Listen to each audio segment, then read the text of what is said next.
Assalamualaikum warahmatullahi wabarakatuh. Kembali lagi dengan aku Mutiara Salsabila Ayu Putri.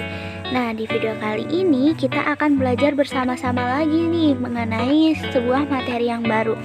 Kira-kira kita akan belajar materi apa ya? Oh iya, kita akan belajar mengenai materi PPKN, yaitu tentang hukum pidana khusus. Hukum tindak pidana khusus. Hukum ini pada awalnya bernama hukum pidana khusus, namun sekarang hukum ini berganti nama menjadi hukum tindak pidana khusus. Nah, hukum tindak pidana khusus ini mengatur perbuatan tertentu terhadap orang tertentu yang gak bisa dilakuin oleh orang lain selain orang tertentu tadi. Nah, karena hal tersebut, hukum ini harus dilihat dari substansi dan berlaku untuk siapa hukum ini. Selanjutnya, hukum ini diatur dalam undang-undang di luar hukum pidana umum yang berarti mempunyai undang-undang pidananya tersendiri. Nah, hukum tindak pidana khusus merupakan undang-undang pidana yang berada di luar hukum pidana umum yang mempunyai penyimpangan baik dari segi hukum pidana material maupun segi hukum pidana formal. Diadilinya pun di pengadilan khusus. Kita sebagai warga negara Indonesia memiliki hak dan kewajiban yang sama di dalam hukum. Hal ini tercantum dalam UUD NRI tahun 1945 pasal 27 ayat 1 yang berbunyi, setiap warga negara Indonesia berhak mendapatkan perlindungan hukum sekaligus memiliki kewajiban untuk menghargai dan mematuhi hukum yang berlaku di Indonesia. Berikut ini merupakan contoh tindak pidana khusus tentang penyalahgunaan keuangan negara atau korupsi di masyarakat kita. Nah, hal ini secara tidak langsung memberi gambaran kepada kita bahwa supremasi hukum belum dicapai. Kira-kira gimana ya alur penanganan dari tindak pidana khusus korupsi ini? Yuk kita pelajari bersama-sama.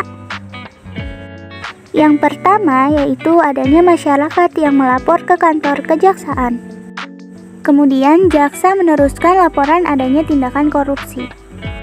Kemudian, kejaksaan mulai melakukan penyidikan. Yang keempat, jaksa memeriksa saksi-saksi. Selanjutnya, kejaksaan mendatangkan tersangka. Setelah itu, mengumpulkan setiap bukti-bukti. Lalu, berdasarkan bukti-bukti tersebut, jaksa penyidik membuat BAP. Setelah dibuat, BAP segera diserahkan kepada JPU untuk dipelajari. Setelah itu, JPU mempelajari setiap berkas BAP dengan teliti. Jika BAP belum lengkap, JPU menyerahkan kepada jaksa penyidik sesuai petunjuk. Jika BAP sudah lengkap, maka BAP dilanjutkan ke P21. Setelah itu, jaksa penyidik menyerahkan tersangka dan barang bukti.